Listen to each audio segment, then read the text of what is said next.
دوستو آج ہم حضرت خالد ابن ولید رضی اللہ تعالی عنہ کی پہلی مہم ذات السلاسل کی جنگ 12 ہجری 633 عیسوی کے بارے میں آپ کو بتائیں گے۔ جنگ کا پس منظر: حضرت ابو بکر صدیق رضی اللہ تعالی عنہ کے دور خلافت میں فارس یعنی ایران کی سلطنت اسلام کی بڑھتی ہوئی طاقت سے گھبرائی۔ انہوں نے عراق کے سرحدی قبائل کو ساتھ ملا کر ایک بڑی فوج تیار کی۔ یہ لشکر ذات السلاسل کے مقام پر ڈھیلے ڈال کر مسلمانوں پر حملے کی تیاری کرنے لگے۔ انہیں ذات السلاسل اس لیے کہا جاتا ہے کہ دشمن فوجیوں نے اپنے پیروں میں زنجیریں باندھ رکھی تھی تاکہ میدان جنگ سے بھاگ نہ سکے۔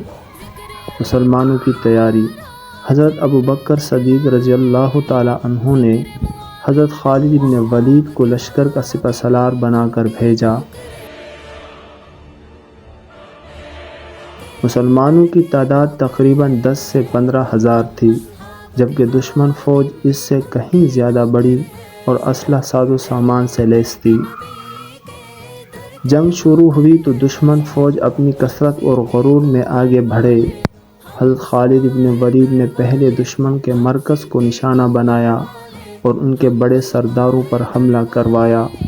جیسے ہی سردار مارے گئے، لشکر میں کھلبلی مچ گئی۔ مسلمان فوج نے اللہ اکبر کے نعروں کے ساتھ دشمن کو چاروں طرف سے گھیر لیا۔ دشمن نے سخت مقابلہ کیا، مگر زنجیروں میں جکڑے ہوئے کی وجہ سے وہ بھاگ نہ سکے۔ آخرکار مسلمان غالب آئے اور فتح حاصل ہوئی۔ نتیجہ: مسلمان اس عظیم جنگ میں کامیاب ہوئے۔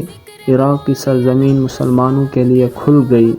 حضرت خالد ابن ولید کا رعب فارس اور عرب قبائل پر چھا گیا۔ اس جنگ کے بعد انہیں عراق میں مزید فتوحات کا راستہ ملا۔ اس طرح حضرت خالد ابن ولید کی عراق میں پہلی بڑی فتح ذات السلاسل سے اسلام کی فوجی طاقت دنیا کے سامنے ظاہر ہوئی۔